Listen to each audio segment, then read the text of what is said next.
Hello students, welcome to Magnet Brains. मैं रूपाली वर्मा आप सभी के लिए बहुत अच्छी सी खबर लेकर आई हूँ। खबर ये है कि सीबीएसई ने आपके कुछ पोर्शंस को हटाया है जिन्हें आपको नहीं पढ़ना है, यानी कि रैशनलाइज कंटेंट। जो आज का ये कंटेंट मैं लेकर आई हूँ ये है क्लास 12 हिंदी कोर के लिए, यानी कि यहाँ पर सीबीएसई ने कुछ पार्ट हमारा हटा दिया है, तो जो हमको बिल्कुल पढ़ना नहीं है। लेकिन जो पढ़ना नहीं है उसके बारे में भी आपको कुछ सलाह दी गई है। क्या क्या है सीबीएसई का, सभी कुछ आपको बताती हूँ। तो आपको पता है कि हमारे क्लास 12 में 3 बुक्स चलती हैं हिंदी की। इन तीनों बुक में क्या क्या पोर्शन है देखना शुरू करते हैं। तो सबसे पहले हम आते हैं, हमारी बुक है आरोह भाग 2। आरोह भाग 2 हमारे 2 खंडों में विभक्त है, काव्य खंड और गद्य खंड में। तो सबसे पहले हम देखते हैं काव्य खंड को। काव्य खंड में क्या है, सहर्ष स्वीकारा है, ये हमारी जो कविता है। पृष्ठ संख्या 27 से 33 तक ये पूरी की पूरी कविता हटा दी गई है। ठीक है, तो इसे आपको बिल्कुल भी नहीं पढ़ना है। याद रखिए, पृष्ठ संख्या 27 से 33 तक पूरी हटा दी गई है। फिर आते हैं फिराक गोरखपुरी की गजल, ये है पृष्ठ संख्या 59 से 61 के बीच में। हटाया गया पाठ का अंश और उससे संबंधित प्रश्न। अब याद रखिए यहाँ पर क्या है, थोड़ा सा समझिएगा। फिराक गोरखपुरी की जो चैप्टर है उसमें गजल और रुबाइयां 2 चीजें हैं। ठीक है, रुबाइयां भी हैं, गजल भी हैं। तो हटाया जो गया है वो गजल हटाया गया है, मगर रुबाइयां आपको पढ़ना है और उनसे संबंधित प्रश्नों को भी पढ़ना है। जो नहीं पढ़ना है वो है गजल। गजल आपको नहीं पढ़ना है और उससे संबंधित जितने भी प्रश्न हैं वो भी नहीं पढ़ने हैं। क्लियर हो गया? ये हमारा 2 पार्ट में था ना, गजल और रुबाइयां।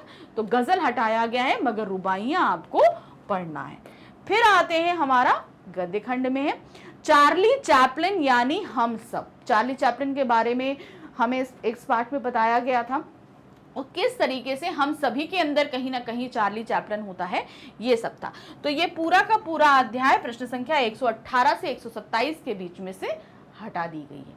ये पूरा संपूर्ण अध्याय हटाया गया है। फिर हम आते हैं, हमारा पाठ है नमक। ठीक है, रजिया सज्जाद जी का का चैप्टर है नमक। किस तरीके से भारत पाकिस्तान के भावों, उनकी एकता के बारे में ये चीजें बताई गई हैं। बंटवारे के बाद लोगों के मन में उठ रहे भावों के बारे में इस पाठ के अंदर बताया गया था। ये प्रश्न संख्या 128 से 140 के बीच में है। संपूर्ण अध्याय को हटा दिया गया है, इसमें से कुछ भी आपको नहीं पढ़ना है। तो ये सारा चीज हुआ। अब आगे देखते हैं। अब हम आते हैं, हमारी बुक है वितान भाग 2।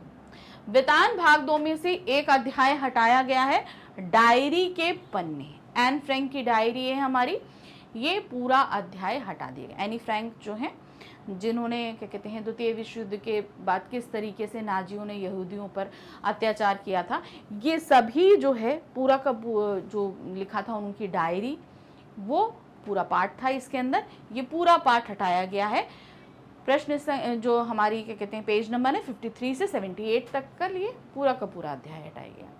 अब आते हैं, हमारी तीसरी पुस्तक है अभिव्यक्ति और माध्यम। ये बुक हमारी क्लास 11th और 12th दोनों की कंबाइंड पुस्तक है। इस पुस्तक में कुछ चैप्टर हमारे क्लास 11th के हैं और कुछ 12th के हैं। तो आपके क्लास 12th का जितना भी चैप्टर दिए गए हैं वो सभी आएगा, उसमें से कुछ भी हटाया नहीं गया है।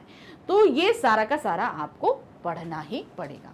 अब हम आते हैं, ये जो कंटेंट सारा हटा तो दी गई तो अच्छी बात है, लेकिन इसके बारे में भी सीबीएसई ने कुछ आपसे बोला है। क्या कहा है उन्होंने, देखिए क्या बोल रहे हैं कि ये अध्याय भले ही आपके पाठ्यक्रम से हटा दिए गए हों और परीक्षा में नहीं आएंगे, फिर भी वे सभी प्रतियोगी परीक्षाओं के लिए बहुत महत्वपूर्ण हैं, जिन्हें आप भविष्य में देंगे। अब ये सभी कॉम्पिटिटिव एग्जाम्स के लिए बहुत इंपॉर्टेंट हटाया हमारे, मतलब आपके क्लास 12 के जो इंटरनल और बोर्ड एग्जाम्स होने वाले हैं उनमें इन अध्यायों से जो रिलेटेड है जितने भी क्वेश्चन है, कुछ नहीं पूछा जाएगा, कुछ भी आपसे नहीं पूछा जाएगा। लेकिन फ्यूचर में जो आप कॉम्पिटिटिव एग्जाम्स देने वाले हैं उनमें पूछा जाएगा। अब वो कॉम्पिटिटिव एग्जाम्स कौन कौन से हैं, उन्होंने बताया KVPI, सॉरी KVPY है, IIT-G, NEET, Olympiad, NTSC, UPSC, SSC and railways. ये वो एग्जाम्स हैं जो आप फ्यूचर में दोगे, तो उन एग्जाम्स में ये सारी ही चीज़ें आपसे पूछी जाएंगी। तो अब आप क्या करो, एक तो तरफ बोल रहे हैं कि आपको पढ़ना नहीं है, दूसरी तरफ बोल रहे हैं भाई आएगा भी। तो सिंपल है, आपको लर्न नहीं करना, लेकिन पढ़ के समझने के लिए तो किसी ने मना नहीं किया है।